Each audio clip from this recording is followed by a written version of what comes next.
নমস্কার, সকলকে স্বাগত জানাচ্ছি ভূতের বাসা ইউটিউব চ্যানেলে। কেমন আছেন সবাই? আশা করি সবাই ভালো আছেন। আজকে আমি আবার চলে আসলাম নতুন একটা গল্প নিয়ে। এতদিন ঘটনা শুনিয়েছি, কিন্তু আজ একটা গল্প শোনাবো। গল্পটা শুনে আপনাদের হয়তো খুব ভালো লাগবে। গল্পটা ভূত নিয়ে না, অবশ্যই কিন্তু একটা রহস্য থ্রিলার ধরনের আর গোয়েন্দা গল্প। গোয়েন্দা গল্প শুনেছি অনেকেরই ভালো লাগে, তাই আজকে নিয়ে চলে আসলাম আমি একটা গোয়েন্দার গল্প। গল্পটি পড়ার জন্য যদি ভালো লাগে অবশ্যই একটি লাইক করবেন আর সাবস্ক্রাইব করবেন, চ্যানেলটি বেল আইকনটা প্রেস করে পাশে থাকবেন আমাদের। আপনারা যদি ঘটনা পাঠাতে চান অবশ্যই আমাদেরকে ঘটনা পাঠাতে পারেন। ডেসক্রিপশন সেকশনে লিঙ্ক দেওয়া থাকবে, সেখানে গিয়ে আপনাদের ঘটনা বা গল্প আমাকে পাঠান। যদি সেটা ভালো হয় আমি অবশ্যই পরে ভিডিওতে পড়ে শোনাবো। তাহলে এখন গল্পে আসা যাক। সকাল সকাল দাসবাড়ি থেকে ফোন আসলো। কিছু অদ্ভুত ঘটনা হওয়ায় আমাকে তাড়াতাড়ি আসতে বলা হয়েছে। কালী এসে বলে গেল। আমি বললাম, কি হয়েছে বললেন না ওনারা? কালী বলল, না দাদাবাবু, আমাকে ওনারা কিছুই বললেন না। বিকাশকে তাড়াতাড়ি আমার বাড়িতে পাঠিয়ে দাও, এটা বলে ফোনটা কেটে দিলেন।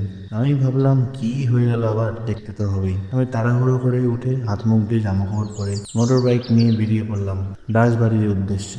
ওহ, আমার পরিচয়টা দেওয়া হয়নি। আমার নাম বিকাশ। আমি পেশায় একজন গোয়েন্দা। পাড়ায় ভালো সম্মান অর্জন করতে পেরেছি এই পেশাতে কাজ করে। দাসবাড়ির সাথে আমার অনেক দিনের পুরনো সম্পর্ক। দাসবাবু বলে কথা, যেতেই হবে। এসব ভাবতে ভাবতে চলে আসলাম দাসবাড়ির সামনে। দাসবাড়ি আমাদের গ্রামে পড়ে না, এটা অন্য গ্রাম, তাই একটু যাওয়া যাওয়ার তো অসুবিধাই হয়। দাসবাবু দেখছি খুব চিন্তিতভাবে পায়চারি করছে। আমি বললাম, নমস্কার দাসবাবু, কেমন আছেন? দাসবাবু বললেন, নমস্কার বিকাশ, তুমি কেমন আছো? আমি বললাম, আমি ভালো আছি। দাসবাবু, আপনার চেহারা দেখে তো খুব চিন্তিত মনে হচ্ছে, কি হয়েছে? আর বলো না বিকাশ, চিন্তায় আমার ঘুম উড়ে গেছে। আমি বললাম, কেন দাদাবাবু, কি হয়েছে আমাকে খুলে বলেন। তারপর তিনি সব কথা বলা শুরু করলেন। ঘটনা হচ্ছে যে গ্রামে প্রায় এক সপ্তাহ আগে একটা বাচ্চার মৃতদেহ বড় পুকুরের সামনে পড়ে থাকতে সবাই দেখে। তার দেহ ছিল কিন্তু মাথা ছিল না, আর দেহতে কোনো জায়গায় কোনো কাটা ছেঁড়ার দাগ নেই। সবার খুব ভয় লাগে, সবাই ভাবতে লাগে এমন কাজটা করলো কে। এইসব ভাবতে না ভাবতেই তার দুদিন পরেই আবার আরেকটা বাচ্চার দেহ পাওয়া যায়। এবার পাওয়া যায় চৌরাস্তা মোড়ে। গ্রামের লোকজন এবার আমার কাছে সমস্যার সমাধানের জন্য আসে। তারপর আমরা সবাই মিলে সিদ্ধান্ত নিই যে গ্রামের বাইরে কিছু লোক পাহারা দিবে, রোজ লোক বদল হবে। এমন করে তো 2 দিন কিছু হয়নি, কিন্তু কাল রাতে আবার ঘটনা হয়ে গেল। কিন্তু এবার বাচ্চার দেহ না, এবার পাওয়া গেল বড় মানুষের দেহ। পাহারা দেওয়ার জন্য যাকে বলা হয়েছিল তার মৃতদেহ পাওয়া যায়। আমি বললাম, কি বলেন দাসবাবু, এটা তো খুব ভয়ঙ্কর ব্যাপার। এই সমস্যার সমাধান যদি তুমি বার না করো বিকাশ, তাহলে গ্রামবাসী সবাই গ্রাম ছেড়ে চলে যাবে। এই সমস্যার সমাধান তোমাকে বার করতেই হবে, যার জন্য তোমাকে ডাকা। আমি চিন্তায় পড়ে গেলাম। তখনই রমেশ আসলো, বলল, বাবু নেন, চাটা খেয়ে ফেলেন, একটু মাথাটা খুলবে। আমি বললাম, ঠিক বলেছ রমেশ, চায়ের খুব দরকার ছিল, ধন্যবাদ। রমেশ বললেন, বাবু আপনার যা লাগে আমারে কইবেন, আমি আপনার জন্য সব তৈরি করে দিব। আমি বললাম, আচ্ছা ঠিক আছে। চা খেতে খেতে ভাবছি কি করা যায়। তখন আমি দাসবাবুকে বললাম, আচ্ছা দাসবাবু, ইতিমধ্যে কোনো নতুন লোক আপনার গ্রামে এসেছে নাকি? তিনি বললেন, না বিকাশ, এমন তো কোনো লোক আসেনি। তাও আমি খবর নিয়ে দেখছি কি হয়, কি জানা যায়। তোমাকে জানাচ্ছি আমি। সন্ধ্যা 7টা বেজে গেছে। দাসবাবুর বাড়িতে দোতলায় একটা রুম আমাকে দেওয়া হয়েছে থাকার জন্য। আমি তার জানলার ধারে বসে বসে এইসব ব্যাপার ভাবছি। ঠিক তখনই বাইরের দেওয়ালের সামনে কিছু জিনিস লক্ষ্য করলাম। উঠে দেখার জন্য চেষ্টা করলাম, অন্ধকারের মধ্যে কিছুই দেখা যাচ্ছিল না। তারপর আমি ঠিকভাবে লক্ষ্য করলাম, একটা কালো ছায়ামূর্তি মানুষ আমার দিকে তাকিয়ে আছে। তার মুখ দেখা যাচ্ছে না। সে আমার দিকে একটা বড় পাথর ছুঁড়ে দিল, দিয়ে দৌড়ে বেরিয়ে গেল। তারপর আমি ওই ওই কেড়ে কেড়ে কেড়ে চিল্লালাম, কিন্তু কোনো সারা শব্দ নেই। সে পালিয়ে গেল। আমি যে পাথরটা উঠাতে যাব, দেখছি সেটা সাদা কাগজ দিয়ে মোড়ানো। উঠে নিলাম হাতে, খুলে দেখলাম একটা চিঠি। তার মধ্যে লেখা আছে, গ্রাম ছেড়ে চলে যা যদি নিজের প্রাণ বাঁচাতে চাস, নাহলে এরপর তোর মাথা ছাড়াতেও গ্রামবাসী দেখবে। এত বড় সাহস আমাকে হুমকি দেয়! ও জানে না আমি কে। রাতে খাবারের সময় দাসবাবুকে বললাম। উনি বললেন, কোনোভাবে যদি কোনো তোমার প্রাণের ক্ষতি করতে চায় সে, তুমি একবারও ভাববে না, রিভলভার পার করে একদম গুলি চালিয়ে দিবে তার উপর। তারপর যা হয় আমি দেখে নেব।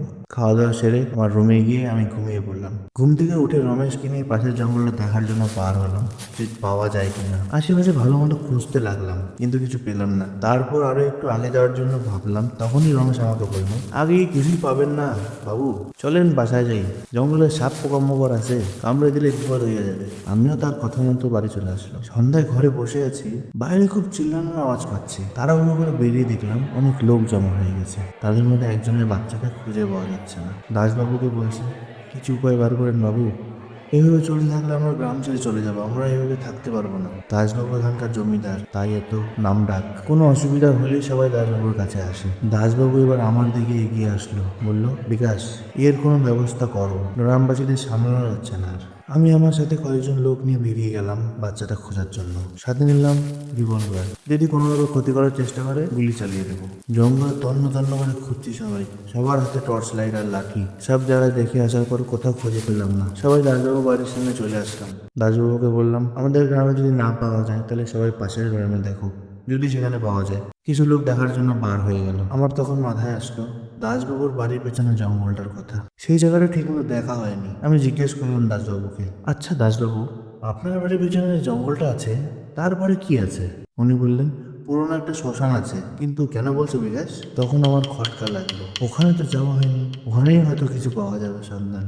তারপর আমি 3-4 জন লোক সাথে নিয়ে খুঁজতে শুরু করলাম যে জঙ্গলটায় কিছু পাওয়া যায় কিনা। পৌঁছে গেলাম শ্মশানে। সেই জায়গায় গিয়ে দেখছি কিছুই নেই, পুরো ফাঁকা। সবাই বলছে চলো, এখানে কিছু পাওয়া যাবে না, কিন্তু আমার মন মানছে না। সবাইকে বললাম, দাঁড়াও, আরো একটু ভালোভাবে খোঁজো, পুরোনো ঘরটা ভালোভাবে দেখো, যদি কিছু পাওয়া যায়। তোমাদের বাচ্চা তোমরা কি করতো? তোমাদেরও তো তোর চিন্তা হতো যেমন ওদের হচ্ছে, তাই ভালো মতো খুঁজো। আজ ওদের সাথে হয়তো কাল তোমাদের সাথেও হতে পারে। সবাই আমার কথা মতো আবার ভালো করে খোঁজা শুরু করলো। পুরোনো ঘরটা ভালোভাবে দেখা দেখি করছে কিছু পাওয়া যায় কিনা। ঠিক তখনই পুরোনো ঘরটার পিছনে একটা যজ্ঞকুণ্ড দেখা গেল, আগুন জ্বলছে। মনে হয় এখনই কেউ ছিল এখানটায়, এখানে কিছু করে তারপর এখান দিয়ে বেরিয়ে গেছে। সবাইকে বললাম, সবাই চুপচাপ করে কোনা কোনা ধরে বসে পড়ো, কেউ না কেউ তো আসবে, ধরলেই পাকড়াও করে নেবো আমরা। যেমন ভাবো তেমন কাজ। সবাই কোনা ধরে বসে পড়লো। ঠিক তাই হলো। প্রায় 10 মিনিট পর সেখানে আসলো একটা সাধু বাবা। সেই যজ্ঞে এসে কিছু মন্ত্র পড়তে শুরু করলো। তারপর আমার সাথে আসা লোকগুলো বললো, চলো এই সময় ধরে ফেলি। কি করছে এখানে? এই মনে হয় কিছু করেছে। আমি বললাম, দাঁড়াও দাঁড়াও, বাচ্চাটা এখনো দেখা যাচ্ছে না। এই কথা শেষ করতে না করতে একটা লোক দেখা গেল। সে হেঁটে হেঁটে আসছে, আর আমি দেখলাম তার সাথে রয়েছে বাচ্চাটা। বাচ্চাটার মুখ বাঁধা।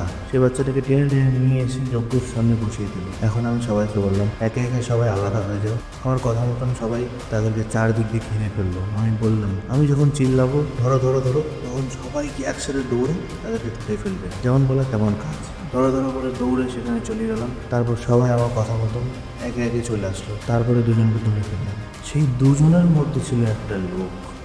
লোকটা ছিল রমেশ। হ্যাঁ, সেই রমেশ, জমিদার বাবুর কর্মচারী। আমি বললাম, রমেশ, সে তুমি এত জঘন্য কাজ করেছো? ছি ছি ছি, তোমাকে আমি কি ভেবেছিলাম, তুমি কি বেরোলে। তারপর তাদের ধরে দাসবাবুর বাড়ির সামনে নিয়ে আসা হলো। বাচ্চাটাকে অজ্ঞান অবস্থায় সেখান থেকে উদ্ধার করা হলো। আমরা যদি আর একটু দেরি করে ফেলতাম হয়তো এই বাচ্চাটাকে আমরা বাঁচাতে পারতাম না। দাসবাবু বললেন, রমেশ, তুই তুই এত বড় বিশ্বাসঘাতকতা করলি আমার সাথে। তোর জন্য আমার মান সম্মান আজ এক ফোঁটাও থাকলো না। তোকে আমি কি দিইনি? খাওয়া দাওয়া, কাপড় চাপড়, ঘর সব দিয়েছি, তাও এরপর তুই এরকম কাজ করলি। তারপর জোরে একটা থাপ্পড় বসিয়ে দিল রমেশের গালে জমিদার বাবু। আমি জিজ্ঞেস করলাম, কেন তুমি এসব কাজ করেছো? তারপর সেই সাধু বলে উঠলো, এটা আমার সাধনা জানোয়ার, তোরা আমার সাধনা ভঙ্গ করেছিস, তোদের আমি ছাড়বো না।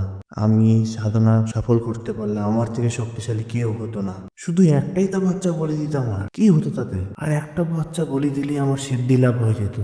তোরা আমার সিদ্ধি লাভ ভঙ্গ করেছিস, তোদের সাথে কোনোদিন ভালো হবে না। এই কথা শোনার পর গ্রামবাসী লাঠি দিয়ে তাকে মারা শুরু করলো। তারপর আসা হলো রমেশের কাছে। রমেশের মুখে শোনা গেল সাধু তাকে একটা বাচ্চার বদলে 10,000 টাকা দিত। তার কাজ ছিল বাচ্চা ধরে নিয়ে আসা আর বাচ্চার মৃতদেহ করে লুকোনো। দাসবাবু বললেন, শালা বিশ্বাসঘাতক, এদের দুজনকে বট গাছে বাঁধো, খাওয়া দাওয়া কোনো কিছু দিবে না যতক্ষণ না মরছে, এটাই এদের শাস্তি। এই সব কিছু করার পর দাসবাবু আমাকে ধন্যবাদ জানায়। তারপর আমার হাতে 10,000 টাকা ধরিয়ে দেয় পুরস্কার হিসাবে। আমি সেটা নিলাম না। আমি দাসবাবুকে বললাম, দাসবাবু, এই টাকার সাথে আর কিছু যোগ করে সে বাচ্চাদের পরিবারের কাছে পৌঁছে দেন, তাদের উপকার হবে। তারপর আমার কথা মতন দাসবাবু তাই করলো। তার মধ্যে কিছু টাকা মিলিয়ে তাদের গ্রামবাসীদের কাছে দেওয়া হলো, যাতে ওই বাচ্চা যাদের মারা গেছে তাদের বাড়িতে যেতে পৌঁছে দেয়। তারপর এসব শেষ করে পরের দিন বলে আসলাম, কোনো অসুবিধা হলে পরে দাসবাবু একবারও ভাববেন না ফোন করতে, অবশ্যই আমাকে ফোন করে ডেকে নেবেন। আজকের মতো আসি। তা বলে আমি বেরিয়ে গেলাম মোটর বাইকে চেপে আমার বাড়ির উদ্দেশ্যে। বন্ধুরা, এটাই ছিল গল্প। কেমন লাগলো অবশ্যই জানাবেন। গল্পটা আমি কোথাও পাইনি বা কোথাও কালেক্ট করিনি। গল্পটা আমার নিজের লেখা, কিছুটা বানানো, কিছুটা কল্পনা করা। কল্পনার মাধ্যমে যা পেরেছি তাই তুলে ধরলাম আপনাদের সাথে। আপনারা যদি এমন ধরনের ঘটনা লেখেন বা আমাকে পাঠাতে চান অবশ্যই আমাকে পাঠান। ডেসক্রিপশন সেকশনে লিঙ্ক দেওয়া থাকবে, সেখানে গিয়ে পাঠিয়ে দেন। ঘটনাটা যদি ভালো হয় অবশ্যই আমি পড়ে শোনাবো। আর এই ভিডিওটা যদি ভালো লাগে অবশ্যই একটি লাইক করবেন, সাবস্ক্রাইব করবেন চ্যানেলটি, আর বন্ধুদের সাথে গল্পটি শেয়ার করবেন। তাহলে আজকের মতো আসি, আবার দেখা হচ্ছে অন্য কোনো ভিডিওতে ভয় নিয়ে। টাটা।